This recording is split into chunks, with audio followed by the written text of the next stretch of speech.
আমাদের ইচ্ছা রয়েছে 12 জ্যোতির্লিঙ্গ করার। তো আমরা প্রায় সেই জংশনটাতে চলেই আসলাম যেখান থেকে আমাদের কাট নিতে হবে। অ্যালার্ট এসছে। দেওঘর যাওয়ার পথে স্পেশালি এই স্ট্রেচটা ভীষণ সুন্দর। এই ইন্ডিয়ান অয়েলের পেট্রোল পাম্প থেকে আমরা এই রাস্তা বরাবর এলাম। সামনে আবার এত জ্যাম কেন? কিছু হয়েছে নাকি কে জানে। এবার আমরা মেন হাইওয়ে ছেড়ে দিয়ে বাঁদিকে চলে যাব, সার্ভিস রোডটা নিয়ে নেব, যে তলা থেকে ডান দিকে চিত্তরঞ্জন হয়ে তারপরে আমরা যাব। শিডিউল সার্ভিস ডিউ, এই অ্যালার্ট চলে এসেছে অলরেডি। ঠিক আছে, দেখছি আমাদের কথা। ঢুকে এখানে সোজা লেখাই আছে, দেখতে পাচ্ছেন দেওঘর 74।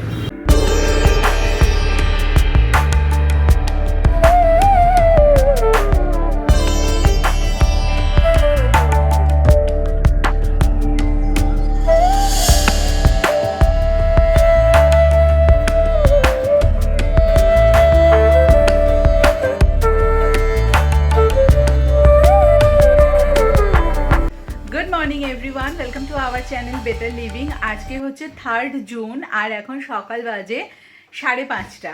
এবার আমরা চলেছি দ্বাদশ জ্যোতির্লিঙ্গের এক জ্যোতির্লিঙ্গ দেওঘরের বাবা বৈদ্যনাথ ধাম। তো ভীষণ রকম আমরা এক্সাইটেড, সবাই আমরা রেডি। আজকেই আমরা যাব, আজকেই পুজো দেওয়ার পরিকল্পনা রয়েছে। এই যে এখানে আমাদের ব্যাগপত্র রেডি, সোহানও রেডি কাঁধে ব্যাগ নিয়ে। গুড মর্নিং সবাই। Good morning. আজকে আমরা যাব দেওঘর। গুড মর্নিং সবাইকে। আজকে আমাদের জন্য একটা বিশাল বড় দিন, মানে জ্যোতির্লিঙ্গ দর্শন করতে বেরোচ্ছি, বাবার ধাম বেরোচ্ছি, বৈদ্যনাথ ধাম। তাহলে আমরা বেরিয়ে পড়ি ব্যাগপত্র সমস্ত কিছু নিয়ে। এখানে আমাদের দাঁড়িয়ে আছে 5900, তো স্করপিও এন এবার আমাদের তীর্থ করাতে নিয়ে যাবে। 5:48 আমরা আমাদের আজকের জার্নি শুরু করলাম। সকলে একসাথে বলো জয় মা জয় গুরু, হর হর মহাদেব, হর হর মহাদেব, জয় বাবা বৈদ্যনাথ, জয় বাবা বৈদ্যনাথ, জয় বাবা বৈদ্যনাথ। তো বাড়ি থেকে ট্রিপ মিটার এটাও 0 করে এলাম, বিটাও 0 করেই বেরোলাম। এবার একদম গিয়ে দেখবো টোটাল ডিস্টেন্স কতটা। তো বাড়ি থেকে বেরিয়ে 5:48, 6:03 আমরা নিবেদিতা সেতুতে উঠলাম। এই হচ্ছে নিবেদিতা সেতুতে উঠলাম পাক্কা 6:03, মানে পাক্কা 20 মিনিট মতো লাগলো, তাই না? হ্যাঁ, এই রাস্তাতে আসলেই তো একটা আলাদা রকমের অনুভূতি, আলাদা রকমের এনার্জি, আনন্দ সবকিছু কাজ করে যে নতুন একটা কোনো জায়গায় আবার আমরা ঘুরতে যাচ্ছি। আর এবার তো আমরা স্বয়ং মহাদেবের ধামে যাচ্ছি। একপাশে দক্ষিণেশ্বরের মা ভবতারিণী আর একপাশে মা গঙ্গা, দুজনকেই সকাল সকাল প্রণাম জানিয়ে আমরা আমাদের আজকে জার্নি শুরু করছি। মা যেন আমাদের খুব সুন্দর করে দর্শন করিয়ে আবার নিয়ে আসে সেফলি।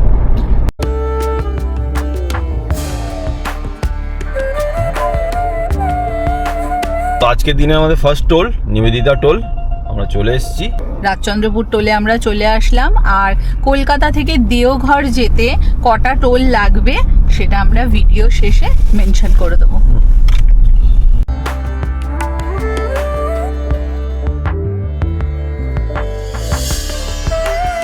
তো ডানকুনির এখানে আসতেই দেখছি এই ব্রিজটাও এখন বন্ধ হয়ে পড়ে রয়েছে। এখানে ব্রিজ বানানো হয় কিন্তু ব্রিজ বন্ধ হয়েই পড়ে থাকে অধিকাংশ দিন, বিকজ ব্রিজের মাঝের দিকে কাজ চলছে। আমরা চলে আসলাম আমাদের আজকে second toll Dankuni টোলে।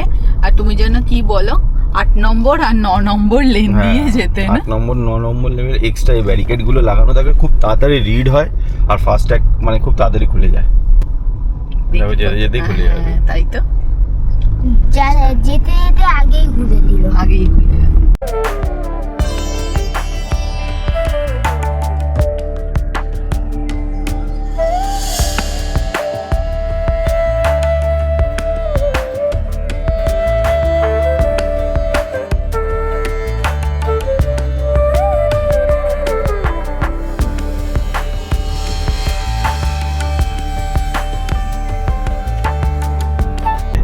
Just Dankuni toll পার করে আজকে আমরা এগিয়ে চলেছি দেওঘরের উদ্দেশ্যে। তো আমাদের বাড়ি থেকে টোটাল দেওঘরের ডিস্টেন্স অ্যাপ্রক্স 340 কিলোমিটার, কম বেশি। যেতে আসতে সময় লাগবে 7.5 থেকে 8 ঘন্টা মতন। তো আমরা আজকে যে রুটটা ধরে যাব সেটা আপনারা যখন দেওঘরে যাবেন গুগলে দিলেও এই রুটটাই দেখাবে। সেটা হচ্ছে আমরা এখন ডানকুনি টোল পার করে সোজা দুর্গাপুরের দিকে যাব।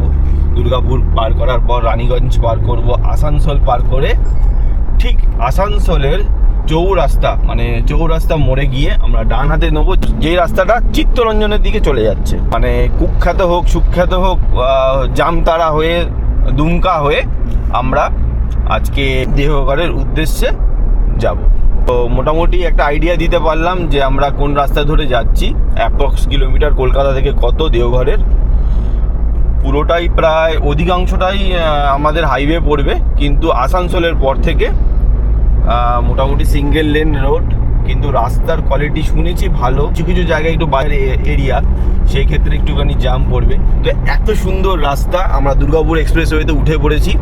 এই হচ্ছে রাস্তার কোয়ালিটি। আর এই সকালবেলা ড্রাইভিং করতে আমার দুর্দান্ত লাগছে। আজকে আমরা স্করপিও এন নিয়ে একটা লং ড্রাইভ শুরু করে দিয়েছি আবার।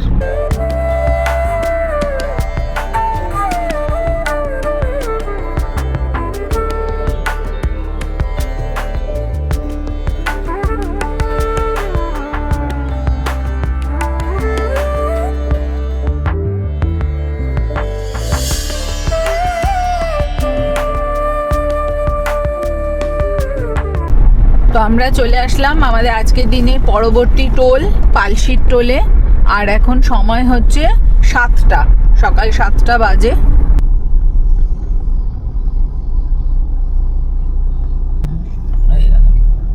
আমরা আজকে যে দেওঘরে চলেছি, আজকে মোটামুটি আশা করা যাচ্ছে আমরা দুপুরের মধ্যেই পৌঁছে যাব।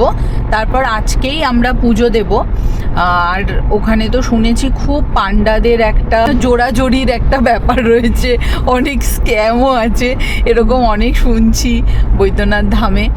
তো আমরা একজনের সাথে কথা বলেছি, এবার দেখা যাক কি ধরনের কি অভিজ্ঞতা হয় সমস্ত কিছু নিয়ে। তো আমাদের আপকামিং ভিডিওসগুলোতে তো থাকবেই। এছাড়া আমরা কোথায় হোটেল নিচ্ছি, আর অবভিয়াসলি হোটেলে তো কার পার্কিং ফেসিলিটি থাকতেই হবে।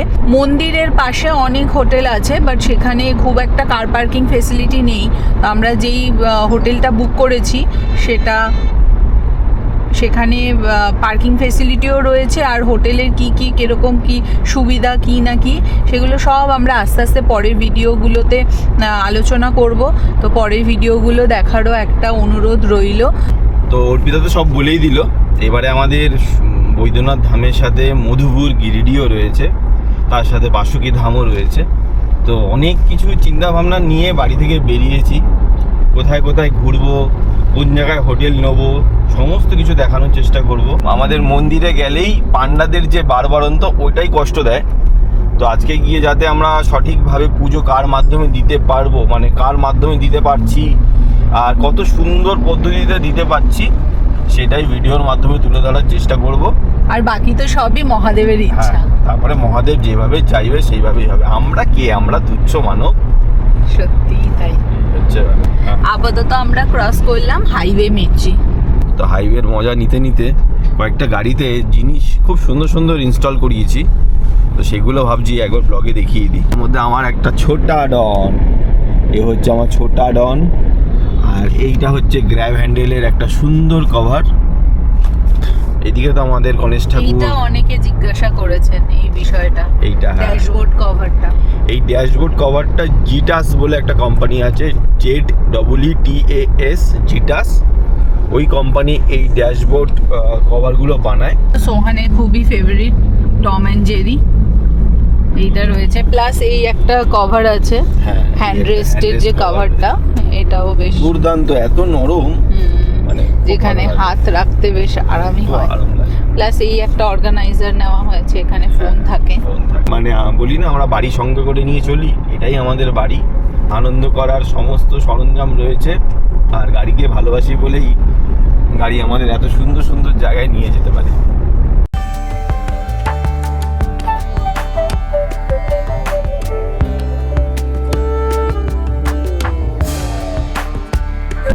সাতটা 5 বাজে আর আমরা চলে আসলাম এই যে শক্তিগড় ল্যাংচা হাব। আমরা ফ্লাইওভারের ওপর দিয়ে চলে যাচ্ছি, তাহলে অন্যান্য সময় তো এখানে একটা স্টপ নেওয়া হয়। এখন ল্যাংচা খেতে চাইলে তাকে ব্রিজের তলায় নামতে হবে, অ্যান্ড সার্ভিস রোড ধরে তারপরে দোকানগুলোর সামনে দাঁড় করিয়ে ল্যাংচা খাওয়া হোক বা কচুরি খাওয়া হোক, এইটা হওয়াতে, এই ফ্লাইওভার হওয়াতে একটা মানে ব্যবসায়ীদের একটা অসুবিধা হয়েছে। আগে যে গাড়িগুলো দাঁড়াতো এখন আর গাড়িগুলো দাঁড়ায় না, সাই করে চলে যায়।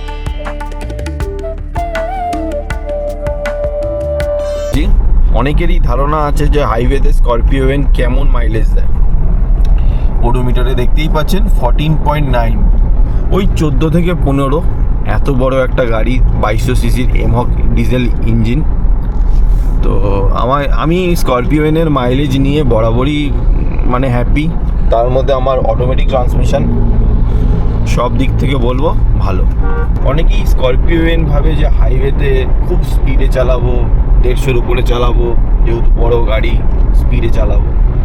কিন্তু আমি এতদিন ধরে চালিয়ে দেখেছি, বা এটা আগেও শুনেছি, এখন নিজে চালিয়ে বুঝতে পারছি, এই এসইউভি কিন্তু জোরে চালানোর গাড়ি নয়। আপনি হাইওয়েতে এই 100 মতন করে, 100-র মধ্যে যদি ক্রুজ করেন, মোটামুটি আপনার সেই কনফিডেন্টটা থাকবে। কিন্তু 100-110 পর্যন্তও ঠিক রয়েছে। কিন্তু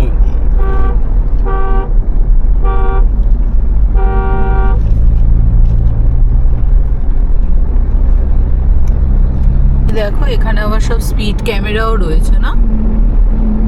আমরা অনেকদিন এই রাস্তায় আমাদের আসা হয়নি, অনেকদিন আসবে। এখন দেখছি এরকম জায়গায় জায়গায় স্পিড ক্যামেরা রয়েছে। কিছু জায়গায় তো 60-65 লেখা আছে। হ্যাঁ, এখানেও সমস্যাটা আছে। ওই জায়গাটাই হয়ে যাবে।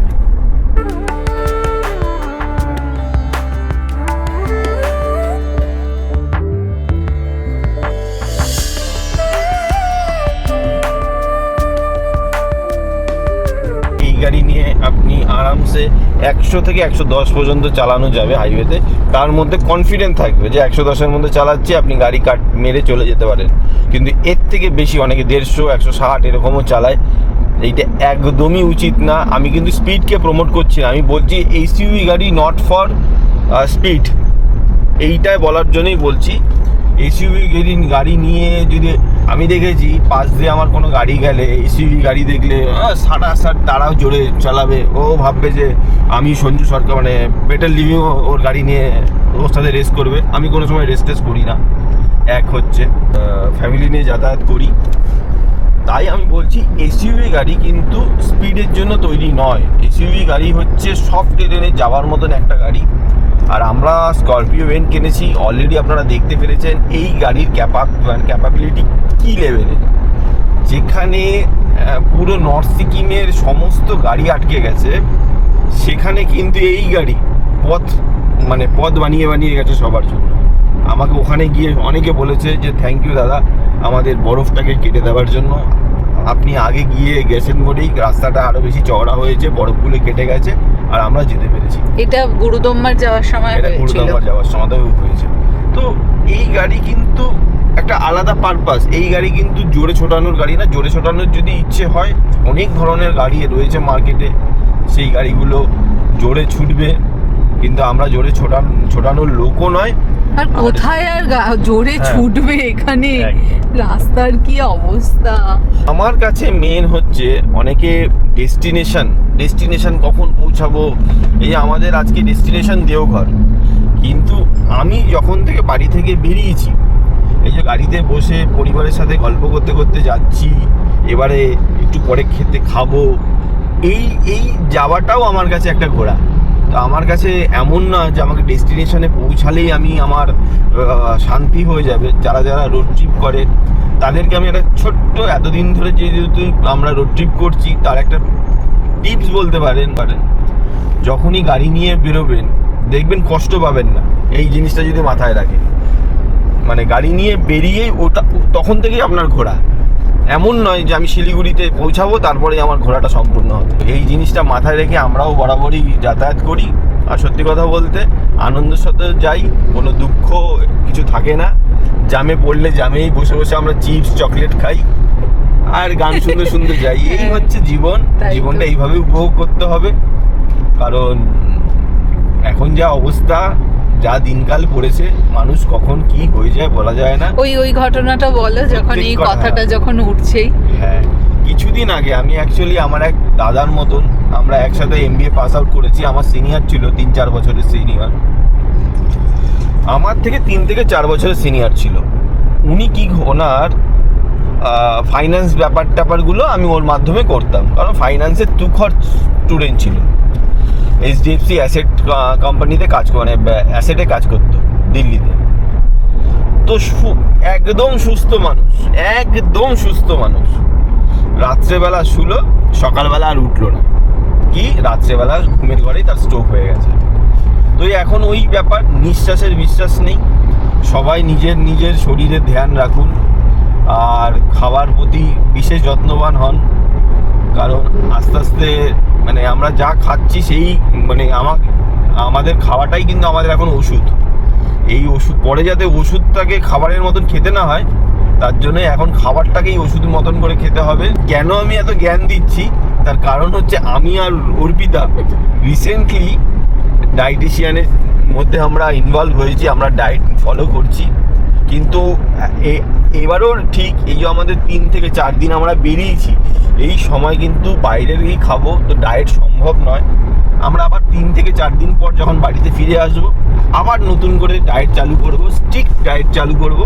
কিন্তু এই কটা দিন আমাদের হয়তো যতটা সম্ভব আমরা ঠিকঠাক খাবো। হ্যাঁ, এই ট্রিপের মধ্যেও আমরা চেষ্টা করব হেলদি খেতে, জাঙ্ক বেশি খেতে না। যদিও নতুন জায়গায় যাচ্ছি, সেখানকার অনেক কিছু স্ট্রিট ফুড টেস্ট করার মতো থাকে, আর বাড়িতে এসে আবার ডিটক্সিফিকেশন করতে হবে, করে আবার ঠিক হয়ে যাবে। সেটাই। আমরা এখন এই পানাগড় পার করলাম, আর সামনে রাস্তাটা কি সুন্দর লাগছে, এরকম উঠে যাচ্ছে ফ্লাইওভার, আর দূর থেকে দেখা যাচ্ছে কালো পিচের রাস্তা পুরো বাটারি স্মুথ। মাঝে মাঝে এরকম একটু ট্রাক আছে বটে, কিন্তু তাছাড়া বেশ জার্নি কমফোর্টেবল। আর অনেক দিন পরে বেরালাম তো ভীষণ ভালো লাগছে। তো মোটামুটি এই রাস্তা এইটুকুনি বুঝলাম যে 340 কিলোমিটার রাস্তার মধ্যে 200 কিলোমিটার রাস্তা কিন্তু আপনারা এরকম 3 লেন হাইওয়ে পাবেন। 3 লেন হোক 2 লেন হোক হাইওয়ে পাবেন একদম। তারপর থেকে যত আমরা ঝাড়খণ্ডের দিকে ঢুকবো, ওইখানে কিন্তু আমরা সিঙ্গেল লেনই পাবো। কিন্তু রাস্তার কোয়ালিটি ঝাড়খণ্ডের বরাবরই ভালো, এটা আমরা জানি। সেইভাবেই এগিয়ে চলেছি আসানসোলের দিকে, আর রোড ট্রিপ এনজয় করতে করতে, এটাই আমাদের কাছে অক্সিজেন। মানে আমাদের এত ভালো লাগে না। এই দেখো খেজুর রয়েছে গাছে, সব খেজুর ধরে আছে। রোড ট্রিপের নেশা যাদের একবার হয়ে যাবে না, তাদের জন্য রোড ট্রিপটাই একটা নেশা। তাই হচ্ছে বলছি, রোড ট্রিপ করুন, কারণ আজকালকার দিনে ট্রেনে বাসের এই যে অবস্থা, তার থেকে নিজের গাড়িতে প্রচুর জিনিসপত্র চাপিয়ে, জলের বোতল চাপিয়ে, নিজেদের মতন বালিশ কোলবালিশ সব কিছু নিয়ে বেরিয়ে পড়া যায় আর আনন্দ করা যায়। তবে হ্যাঁ, একটা ব্যাপার, সময়টা একটু বেশি লাগে। হ্যাঁ, সময় বেশি লাগে। রাস্তার ডান দিকেও দেখা যাচ্ছে এবং রাস্তার বাঁ দিকেও দেখা যাচ্ছে। এই জিনিসগুলো কিন্তু আমরা ঝাড়খণ্ডে দেখেছি, ওখানে ব্ল্যাক বর্ডার দিয়ে সিল করে দেওয়া হতো, মানে ব্ল্যাক শিট দিয়ে। এখানে কিন্তু হোয়াইট শিট দিয়ে করা হয়েছে। এইটা যারা আমাদের লোকাল দুর্গাপুর পানাগড় এই সাইডে থাকেন, তারা অবশ্যই আমাদের কমেন্ট করে জানাবেন। আর হ্যাঁ, অবশ্যই কমেন্ট করে জানাবেন কারা কারা দেওঘর এখনো পর্যন্ত এসছেন, আর দেওঘর এসে বাবা বৈদ্যনাথ তীর্থর পর আর কোথায় কোথায় মানে ঘোরা যায়, সেটাও অবশ্যই কমেন্ট করে জানাবেন। আমরা তো আমাদের মোটামুটি মানে এক্সপিরিয়েন্স হিসাবে যেটুকুনি, যার মাধ্যমে যেটুকুনি নলেজ গ্যাদার করতে পেরেছি, সেগুলো ঘুরবো। এরপরে যদি আমরা আবার আসি মধুপুর, গিরিডি, বাবা বৈদ্যনাথ ধাম, তারপরে আমাদের আর কোন কোন স্পটগুলো করা উচিত অবশ্যই কমেন্ট করে জানাবেন। পরের টোলে আমরা চলে আসলাম, এটা হচ্ছে দুর্গাপুর টোল। 4টে টোল হলো এখনো পর্যন্ত। শুধু একটা ইডলি ধোসা এরকম একটা রেস্টুরেন্ট খোঁজার খুব ইচ্ছে রয়েছে। এই এখন আমরা দুর্গাপুর ক্রস করছি, বাঁদিকে হচ্ছে দুর্গাপুর স্টিল প্ল্যান্ট, আর আমরা সোজা সামনের দিকে এগোচ্ছি। সামনে আছে রানীগঞ্জ, তারপরে আসানসোল। তো এখানে দেখো দুর্গাপুর বিমানবন্দর ওই পাশে, আর এইখানে আমরা দাঁড়ালাম রঙ্গোলি বিস্ট্রো, আমাদের গাড়ি এখানে দাঁড়িয়ে, বেশ ভালো পরিষ্কার পরিচ্ছন্ন। আর যেটা আমরা চাইছিলাম যে ধোসা, তো ইডলি ধোসা এগুলো সমস্ত কিছুই এখানে অ্যাভেলেবেল। বাড়ি থেকে প্রায় 180 কিলোমিটার চালানোর পর আমরা একটা ফাইনালি ভালো একটা খাবারের জায়গা পেলাম, আমাদের মনের পছন্দের মতন খাবারের জায়গা পেলাম। ধোসা আর ইডলি আর কফি অর্ডার দিয়েছি চিনি ছাড়া। এবার যতটা পারবো হেলদি খাওয়ার চেষ্টা করবো। এবার তোমরা ভাবছো আমার ধোসা ভালো লাগে না, কিন্তু আমি খাচ্ছি কেন? কারণ আমার ধোসা এখন একটু ভালো লাগছে যখন থেকে খেলাম। আমরা যতই ধোসা ইডলি আমরা খুঁজি না কেন, সোহানের কমফর্ট ফুড কিন্তু এই স্যান্ডউইচ। তো এখানে সেই দুর্দান্ত লোভনীয় সব মিষ্টিগুলো দেখলাম। আমার তো এটা খুব পছন্দ হচ্ছে ঘি কালাকান। তো এই দেখো আমাদের চলে এসেছে ধোসা, আর তার সাথে ইডলি, আর একটা ধোসা বানানো হচ্ছে। এই হলো আর একটা ধোসা।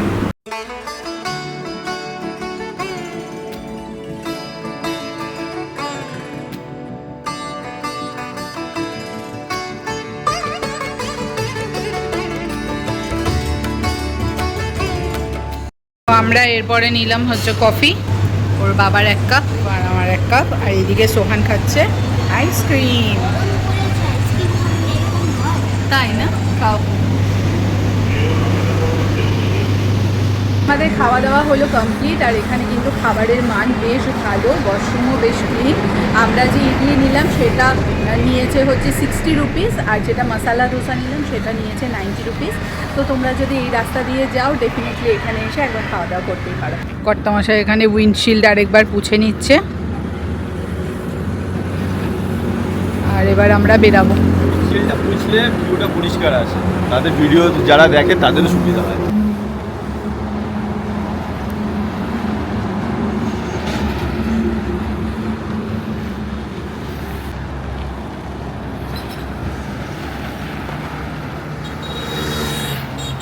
নটা 15 বাজে, আমরা প্রায় আধ ঘন্টার ওপরে একটা ব্রেকফাস্ট ব্রেক নিলাম, কফি খেলাম, অনেকক্ষণ বসলাম।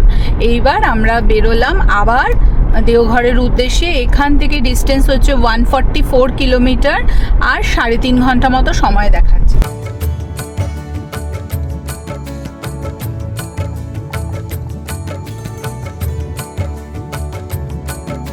দেখতেই পাচ্ছেন আমার গাড়ির কিন্তু ওডোমিটার প্রায় 9800। এইবারের আমাদের সবথেকে বড়, আমার একটা বড় সমস্যা হচ্ছে কাজের চাপে আমি 10,000 কিলোমিটারের যে সার্ভিস সেটা করে উঠতে পারিনি।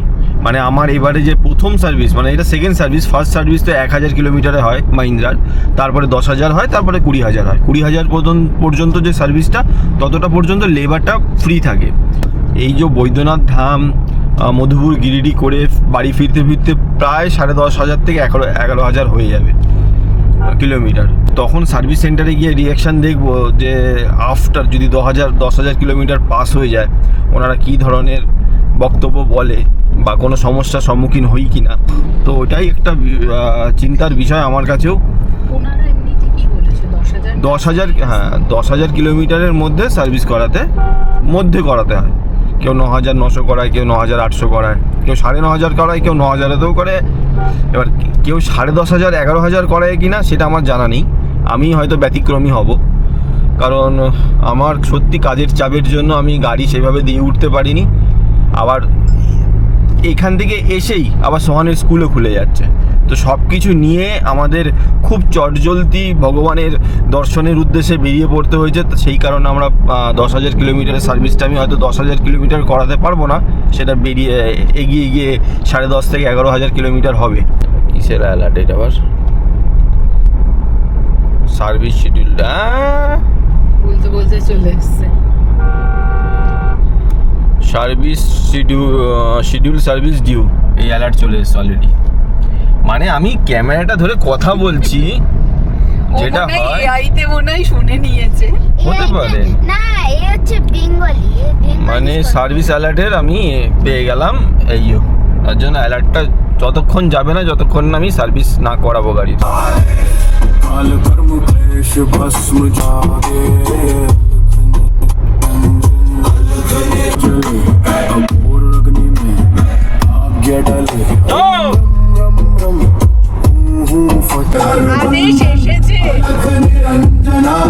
এসো আমার কাছে। জয় ভোলে বাবা, জয় ভোলেনাথ।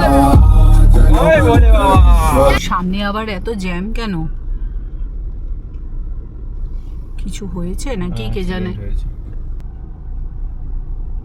লাগিনি, বেশ বোনাটি ব্রেকডাউন হয়েছে মনে হয়। ব্রেকডাউন হয়েছে, গাড়িটাকে একটু সাইড করে রাখবে না?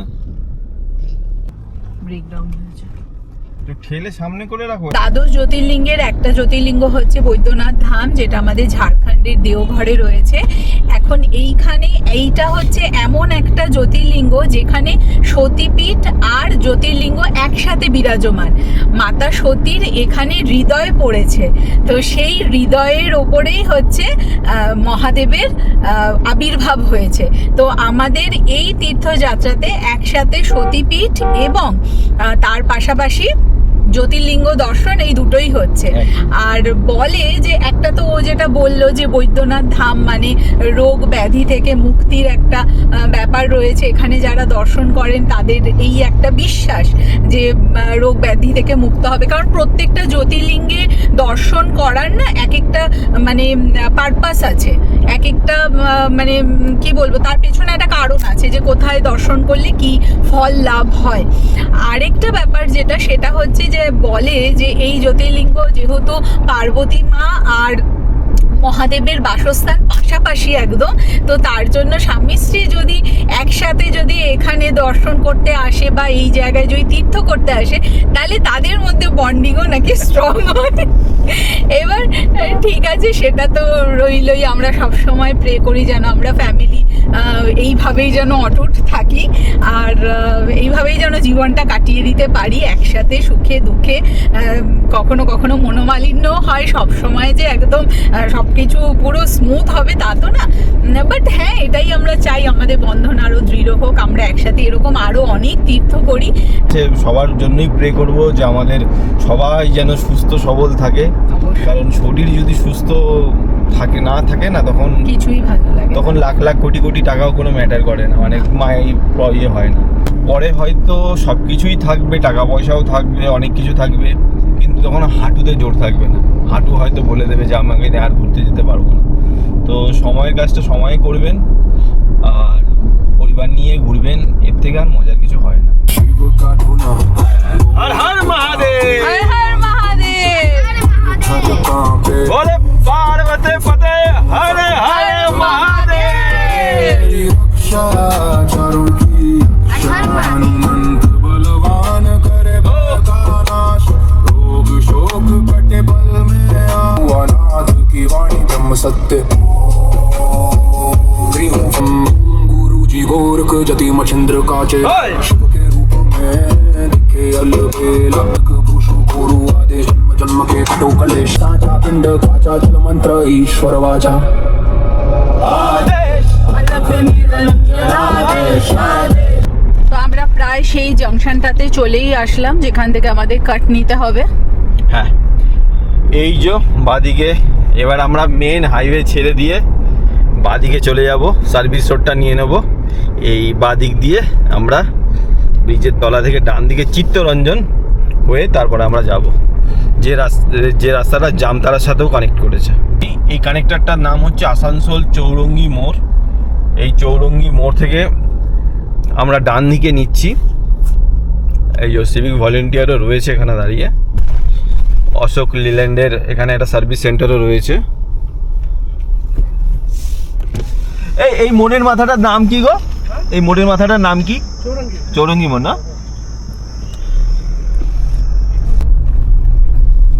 তো আমরা দেখতেই পারলেন, সিভিক ভলেন্টিয়ারকেও জিজ্ঞাসা করলাম, এই জায়গাটার নাম হচ্ছে চৌরঙ্গি মোড়।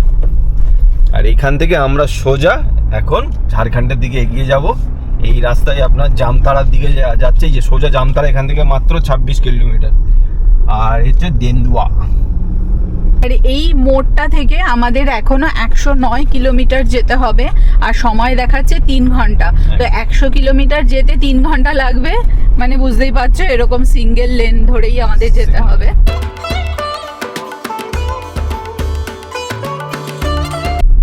এখানে তো এরকম ট্রাকের লম্বা জ্যাম, কিছু বুঝতে পারছি না রেল গেট আছে না কি আছে। কোথায় দাঁড়িয়ে আছে? এই তো আমাদের ছেড়ে দিল। ও এই দেখো এইখানে এইদিকে যাবে সব, এইদিকে রেলগেট আছে, তার জন্য এরকম লম্বা ট্রাকের জ্যাম। এখানে বাড়ির সামনে সামনে সব কয়লা রেখে দিয়েছে। বাহ, এক ঝুড়ি কয়লা নিয়ে যাও নিয়ে যাও। এইখানে দেখো লেখাই আছে জামতারা দেওঘর, এই নিচের দিকের রাস্তাটা। তো আমরা এই রাস্তাটা ধরে নিলাম। আর চিত্তরঞ্জন কিসের জন্য প্রখ্যাত জানো তো? হ্যাঁ বলো তুমি। সেটা হচ্ছে এখানে ভারতবর্ষের সব থেকে বড় রেলের যত যন্ত্রাংশ রয়েছে, ইলেকট্রিক্যাল পার্ট বা এমনি সমস্ত যন্ত্রাংশ যা যার প্রয়োজন হয় এখানে সেটা তৈরি হয়। সোহান শুনলি? হ্যাঁ। তো আগামী দিন বইতে মানে এটা আসতেও পারে যে রেলওয়ের সমস্ত মেটেরিয়ালগুলো বেশিরভাগ কোথা থেকে তৈরি হয় ভারতবর্ষে, সেটা কিন্তু চিত্তরঞ্জনে। এই আমরা কিন্তু এখন চিত্তরঞ্জনেই আছি। আর একটু এগোলেই মনে হয় আমরা ঝাড়খণ্ডের বর্ডারে আসবো। ওকে, না এটা কি বিজেপি আসার পরে ঝাড়খণ্ডের টোলও বন্ধ হয়ে গেছে? কি জানি, টোল তো কিছু নেওয়া হলো না আমাদের এখান থেকে। আমি কিন্তু এখানে দেখেছি এই ছোট এলএমবি গাড়িগুলোর ক্ষেত্রে 40 রুপিস করে টোল নিচ্ছিল এই রাস্তায়। আচ্ছা, আর বড় গাড়ির ক্ষেত্রে ঠিক বলতে পারবো না, মানে আমাদের এই গাড়িতে 40 রুপিস টোল ছিল। এই দেখো এখানে থ্যাংক ইউ ওয়েস্ট বেঙ্গল, মানে এই পর্যন্তই ওয়েস্ট বেঙ্গল। ওয়েস্ট বেঙ্গল। আচ্ছা, আর সামনে লেখা আছে আপকা হার্দিক স্বাগত কর রহে হ্যায় ঝাড়খণ্ড সরকার। তাহলে welcome to Jharkhand. Welcome to Jharkhand, এই রাজ্য মে আপকা স্বাগত। নতুন আপডেট দিয়ে দিলাম 2026-এর জুন মাসে দাঁড়িয়ে একটা নতুন আপডেট হলো। আগে যেটা ঝাড়খণ্ডের আর ওয়েস্ট বেঙ্গলের একদম বর্ডারে যে টোলটা লাগতো, সে ছোট গাড়ি হোক মানে বাইক ছাড়া সমস্ত গাড়িতেই লাগতো টোল, সেই টোলটা এখন পুরোপুরি বন্ধ হয়ে গেছে। ওই দেখো চিত্তরঞ্জন স্টেশন, চিত্তরঞ্জনের দিকে আছি। হ্যাঁ এইখানে আবার +4 মিনিট জ্যাম দেখাচ্ছে। রাস্তাটা খুব সরু। এতক্ষণ এত ভালো ভালো হাইওয়ে দিয়ে আসলাম, এখন এই রাস্তাগুলোও দেখাও। হ্যাঁ এটাই তো রোড ট্রিপ, সব সময় যে স্মুথ রাস্তা হবে তা তো না। বাট সমস্ত নিউ ড্রাইভার যাদের বলবো, যারা যারা আসবে এরকম রাস্তা থেকে কোনো দিনও ভয় পাবে না, কোনো দিনও না। একটা লাইনে দাঁড় করিয়ে দেবে। এরকম কনজেস্টেড রাস্তা হলে ভয় পাওয়ার কিচ্ছু নেই। আরাম করে যেমনভাবে গাড়িগুলো এগোবে আপনিও আস্তে আস্তে এগোতে থাকবেন। কোনো প্রেশার নেবেন না নিজেকে যে এই বাবা আমি জ্যামের মধ্যে ঢুকে গেলাম বা কিছু। এই জাম হচ্ছে যে এই যে এত জাম, কোনো টেনশন আছে? কোনো টেনশন নেবেন না, নিজের প্রতি কনফিডেন্ট রাখবেন। আর সামনের গাড়ি এগাতে থাকলেও আপনি আস্তে আস্তে এগোতে থাকবেন, ব্যাস। আমার গাড়ি যেহেতু সেন্সার চারিদিকে, ব্যাস একটু এদিক ওদিক ছোট রাস্তা হলেই tick tick tick tick tick tick শুরু হয়ে যায়। বাট এই তো আস্তে আস্তে এগোচ্ছে তো। মুভেবলই আর সামনে আমাদের ন্যাশনাল গাড়ি থাকলে তার কোনো ব্যাপারই না, এরা তো থেমে থাকেই না। তো ন্যাশনাল গাড়ি যেভাবে এরকমই ন্যাশনাল গাড়ির পেছনে গাড়ি লাগিয়ে দেবেন, আপনার 4 চাকার যে ভ্যান যেটা আপনি নিয়ে চালাচ্ছেন সেটা আপনিও চালাতে পারবেন, কোনো ব্যাপার না। ন্যাশনাল গাড়ির পেছনে রেখে দিলে আপনার যে কোনো ইন্টারন্যাশনাল গাড়িও বেরিয়ে যাবে। চিত্তরঞ্জন স্টেশন, চিত্তরঞ্জন স্টেশন না? হ্যাঁ এই রাস্তাটা দুমকা চলে যাচ্ছে সোজা, আর এই রাস্তাটা দেবো। আচ্ছা, তো এই সোজা এই রাস্তাটায় আমরা আসলাম। ওই দেখো বাসুকিনাথ ধামও রয়েছে এখানে। 71 কিলোমিটার। হ্যাঁ এইটাও তো দুমকা। 80 দেওঘর 96। তো এই রাস্তাটা ধরে নিতে হবে। ওই পাশে হচ্ছে রেল লাইন, আর এখান থেকে সোজা দেওঘরের রাস্তা। বাহ কি সুন্দর গো! এই রাস্তায় ঢুকতেই তো পুরো চারিদিকে গ্রিনারিতে ভর্তি। সোহান দেখ বাবা। তো আমরা চিত্তরঞ্জন পার করে সামনেই দেখতে পাচ্ছেন একটা টিলা আর সুন্দর একটা ব্রিজ পার করে সোজা জামতলার দিকে এগিয়ে চলেছি। আর মনোরম পরিবেশ, বেশি গরমও না। এখানে 36 ডিগ্রি সেন্টিগ্রেড দেখাচ্ছে গাড়ির ওডোমিটারে। পাহাড়ে পরিবেষ্টিত জায়গা। ঝাড়খণ্ড এমনিতেই মালভূমি এরিয়া, এখানে তো এরকম পাহাড়, ছোটোখাটো টিলা। আর এখানে একটা জিনিস দেখছি রাস্তায় এতক্ষণ চালিয়ে, আর মাত্র 90 কিলোমিটার রয়েছে আমার দেওঘর আসতে। আমরা তো হাইওয়েতে বা কোনো বাম্পার পাইনি, বাট হাইওয়ে ছাড়ার পর থেকে যখন আমরা এই রাস্তায় ঢুকেছি, এই রাস্তায় কিন্তু প্রতি 200-300 মিটার পর পর বাম্পার রয়েছে। তো বাম্পারে ভর্তি। আর লোকাল টোটো, বাইকওয়ালা এই সমস্তভাবেই চলছে। আমরা এই ঠিক এইরকম একটা জায়গাতে দাঁড় করালাম গাড়ি, আর সামনেই দেখো অজয় নদীও রয়েছে, ম্যাপে দেখা যাচ্ছে। এখান থেকে কর্তামশাই ওড়াচ্ছে ড্রোন। তো তোমরা চলো একবার সবাই মিলে ড্রোন শট দেখে নাও, তাই তো বাবা? টুটুক টেনা। আর এবার ড্রোন শটটা দেখে নাও।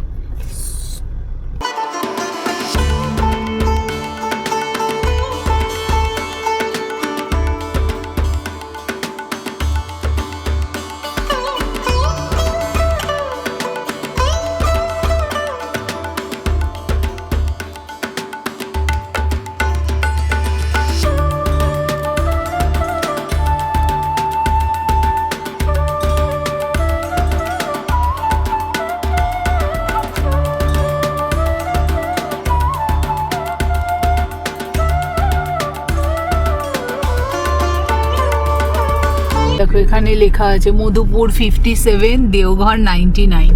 আমরা রাইট হ্যান্ডে নেব, এখান থেকে আমরা রাইট হ্যান্ডে যাব। এই পেছন দিকের রাস্তাটা মনে হয় মধুপুরের, না? মধুপুর গিরিডি কালকে মানে আমরা যেদিনকে মধুপুর যাবো এই রাস্তা দিয়ে সোজা আবার আসবো। পেট্রোল পাম্প থেকে বা হাতে নেবো আবার। বেশ এরকম রয়েছে ডায়ে বায়ে, মানে সোজা যে একটা রাস্তাই পুরো যাচ্ছে এরকম না, অনেক কটা কানেক্টিং আছে। 110 কিলোমিটার হাইওয়ে থেকে সম্পূর্ণ রাস্তায় কিন্তু এরকম সিঙ্গেল লেন পড়বে। রাত্রেবেলায় গাড়ি চালাতে এই সমস্ত লেনে বেশি অসুবিধা হবে, তো আমি বলবো সবাইকে দিনের বেলার দিকে আসতে, কারণ সিঙ্গেল লেন যেহেতু চোখের মধ্যে কিন্তু লাইট পড়বে। এই দেখো এই গুগলে কিন্তু ভুল দেখাচ্ছে, গুগলে কিন্তু সোজা দেখাচ্ছে, আমরা সোজা যাব না, আমরা বাঁদিকে পেট্রোল পাম্পটা বললাম। এই পেট্রোল পাম্প থেকে আমি এখানে একটা দাঁড়িয়ে দেখানোর চেষ্টা করছি। এই পেট্রোল পাম্পটা মাথায় রাখবেন, রামচন্দ্র গোপীরাম, জায়গার নাম হচ্ছে ধান্দ্রা। এখান থেকে বাঁ হাতে নেবেন, নিয়ে সোজা 74 গেলেই কিন্তু দেওঘর। যেই এই রাস্তায় ঢুকলাম সেই আবার দেখো গুগল এই রাস্তাটাই দেখিয়ে দিল। মোটামুটি 10 কিলোমিটার ওই পেট্রোল পাম্পটা লাস্ট যেটা দেখিয়েছিলাম ওখান থেকে প্রায় 10 কিলোমিটার চালিয়ে এই যে দুলদুলেতে আমরা চলে এসেছি। এখান থেকে দেওঘর দেখাচ্ছে 63, চিত্রা 12, দুমকা 59 আর পৌলজড়ি 46। এইখান থেকে আবার এই ডান দিকের রাস্তায় ঢুকে পড়লাম। জায়গায় ফাঁকা জায়গাতে দাঁড়াবো, তো তুই একটু নামবি, একটু হাঁটাহাঁটি করবি টরবি, একটু ছাওয়া দেখেই দাঁড়াবো।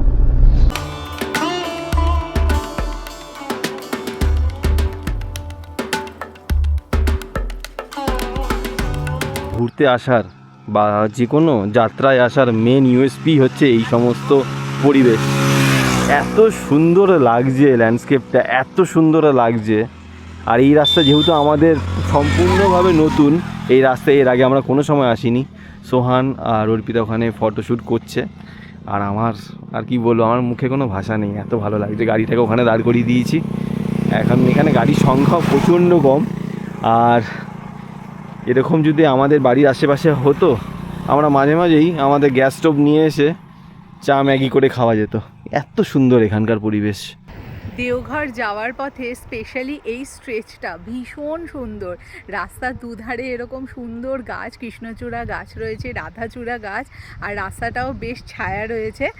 আর আমরা এখানে দাঁড়ালাম, থাম্বনেলের ছবি নিলাম, কিছু পিকচার তুললাম। আমাদের গাড়ি পেছনে দাঁড়িয়ে আছে, একদম ছাওয়াতে দাঁড় করানো হয়েছে। আমাদের ইচ্ছা রয়েছে 12 জ্যোতির্লিঙ্গ করার, আর ভগবান যদি চায় আমরা 12 জ্যোতির্লিঙ্গ অবশ্যই করব, না সোহান? আজকে আমাদের সেকেন্ড জ্যোতির্লিঙ্গ মানে বৈদ্যনাথ ধামে যাব, পরিবারকে নিয়ে যাচ্ছি। এর থেকে খুশি আমি আর নেই, সাথে আমার সন্তান, আমার স্ত্রী। তো এই সোহান আর সোহানের বাবা এখন সামনে বসে আছে, আর আমি ব্যাক সিটে চলে এসেছি। আমাদের আর ডিস্টেন্স আছে হচ্ছে 51 কিলোমিটার। 51 কিলোমিটার, তাও 1 ঘন্টা 15 মিনিট সময় দেখাচ্ছে। আর রাস্তা তো উফ দারুণ দারুণ। এত সুন্দর সুন্দর জায়গায় ঘুরতে গেলে শরীরটাকে সুস্থ রাখতে হবে, আর শরীরকে সুস্থ রাখতে হলে ডায়েটের খেয়াল রাখতে হবে। তো আমরা রিসেন্টলি একজন খুব ভালো ডায়েটিশিয়ানের আমরা দুজনই দেখাচ্ছি, অর্পিতাও আর আমিও। তো সেই ডায়েটিশিয়ানের নাম হচ্ছে সুমনা পাল রয়। আপনারা যদি মনে করেন তো সেই ডায়েটিশিয়ানকে দেখাতে পারেন। উনি অনলাইন কনসালটেশন থেকে শুরু করে অফলাইন দুটোই উনি নেয়। আমরা স্পেশালি আমরা নিজেরা অনলাইনই করাই। আমাদের ডায়েটের সমস্ত চার্ট উনি 25 দিন পর পর দিয়ে দেয়, এবং কীভাবে খাওয়া দাওয়া করবে এবং ঘরোয়া খাওয়া দাওয়া নিয়ে উনি ডায়েট বানায়। তো এইটা আমাদের কাছে একটা সব থেকে ভালো লেগেছে। নট অনলি উনি শুধু ডায়েট দিয়ে ছেড়ে দেয়, উনি আবার প্রত্যেক দিন মনিটরিংও করে, মানে আমরা কি খাচ্ছি, কতটা পরিমাণে খাচ্ছি সেগুলোরও সব ছবি তুলে পাঠাতে হয়, আর উনি সেটা আর কি ফিডব্যাক দেয়। আর একদম ঘরোয়া খাবার, মানে এমন না যে ডায়েট ফলো করার জন্য খুব অন্যান্য মানে জিনিস, মানে এমন কিছু বানাতে হবে যে যেটা আমরা খাইনি বা যেটা খুব ঝামেলা করে, এরকম না। আমার এটাই খুব সব থেকে ভালো লেগেছে। আর রিসেন্টলি এ তো একদম ওটস খেতে চায় না, একদম না, আমি খাওয়াতেই পারতাম না, বাট এখন একটু ওটসের চিলা, তারপরে ওটস অমলেট এগুলো এখন একটু খাচ্ছে। ওটসটাকে খুব করে মানে ডায়েটে ইনক্লুড করতে হবে, রুটি কিন্তু অতটাও ভালো না। সুমনা পাল রয় ম্যামের সাথে দেখা করতে পারেন এবং অনলাইন কনসালটেশনও বুক করতে পারেন, নাম্বার নিচ থেকে যাচ্ছে। আমরা খুব উপকৃত হয়েছি, আগামী দিন হয়তো আমাদের আরও কিছু পরিবর্তন আপনারা দেখতে পারবেন। তো এই নাম্বারে ফোন করে অবশ্যই বুকিং করে কথা বলে নিতে পারেন। ঝাড়খণ্ড থেকেও কিন্তু ডিজেল ভরালাম, আর আমাদের কলকাতা থেকেও আমি ডিজেল ভরিয়েছি। ঝাড়খণ্ডে শুনেছিলাম যে ডিজেলের কলকাতার যা প্রাইস আর ডিজেলের প্রাইস সেম, এখানে পেট্রোলের প্রাইস হচ্ছে 105 টাকা নর্মালটা, আমাদের ওখানে মনে হয় নর্মালটা 110 টাকা বা 112 টাকা, আমি হয়তো ভুলে অবশ্যই কমেন্ট করে কারেক্ট করে দেবেন। কিন্তু ডিজেল এখানে দেখলাম 100 টাকা 41 পয়সা। তো পেট্রোল পাম্প থেকে বেরিয়েই এখানে দাঁড়ালাম, এখানে ওর বাবা কিনছে জাম। 250 গ্রাম 40 টাকা, খাও। মুছেনি আমার এটা দাও তো মানি ব্যাগটা। তো এই যে জাম নেওয়া হলো, 250 গ্রাম জাম হচ্ছে 40 টাকা। এগুলো ধোয়াও হলো, এখন এখানে জল দিয়ে এবার ওই একটা দুটো করে খেতে খেতে যাওয়া হবে জাম। আর আমাদের 5.8 কিলোমিটার 6 কিলোমিটার রয়েছে এখান থেকে। এই দেখো বাবা মন্দির 5.7 কিলোমিটার, বাসুকিনাথ মন্দির হচ্ছে 45, দুমকা প্রায় 69, প্রায় কি 69 কিলোমিটার। 69 কিলোমিটার। আর বাঁ দিকে এয়ারপোর্ট চলে গেল, আমরা এয়ারপোর্টের পাশ দিয়ে আসলাম।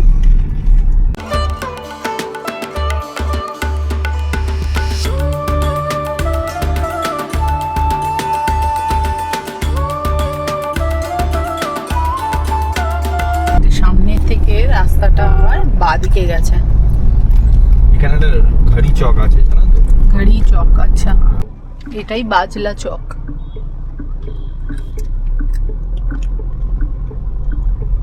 তো ঈশান সরোবর এই যে চলে এসছি।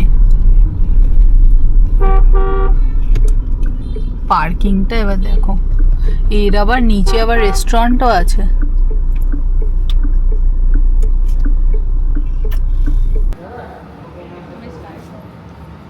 Thank you. এই হলো এটা এখানকার পুরো রিসেপশন এরিয়া। হ্যাঁ বলো। হ্যাঁ থ্যাংক ইউ, ওয়েলকাম ড্রিঙ্ক এসছে।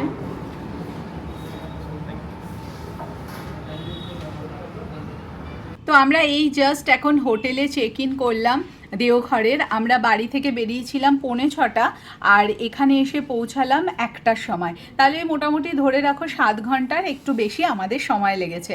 এই ভিডিওটা এখন এই পর্যন্তই রাখছি।